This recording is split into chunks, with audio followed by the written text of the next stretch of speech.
Hello friends, welcome to Podcast Coding. In this video, we are going to learn some of the methods of HashSet.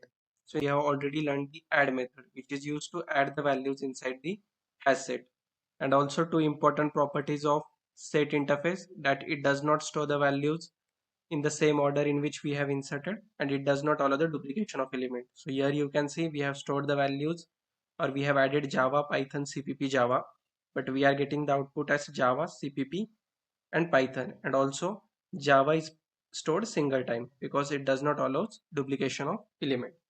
Now what we want to do, we want to see how many elements are present inside the HashSet. So there is a size method to get the size of particular HashSet. So how to make use of this size method? So simply in the println statement, you can provide the name of your HashSet, which is set1, and then you need to say set1 dot size.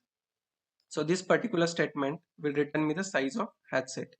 If I run this code, so I'm getting here 3. Why 3?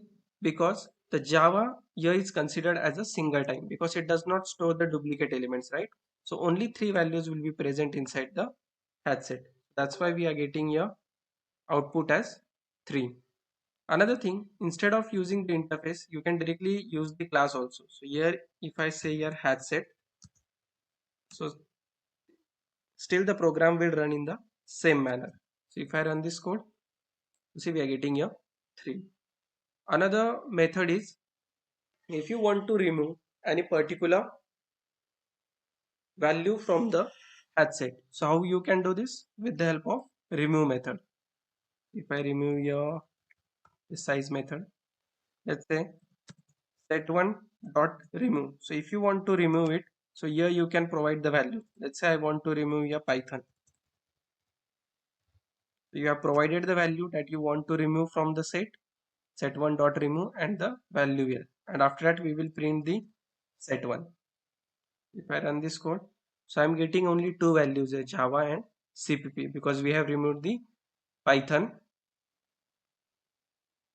value from the HashSet. So we are getting here two values, Java and CPP.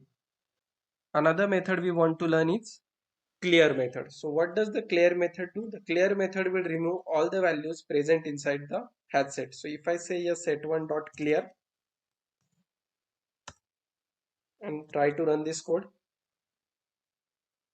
so see I'm getting here an empty HashSet because this clear method has removed all the values which are present inside this particular HashSet. So this was the difference between a remove method and clear method. Clear method is used to remove all the values inside the set1, and remove method is used to remove a particular value from the HashSet. I hope you have understood the clear, remove and size method with respect to HashSet.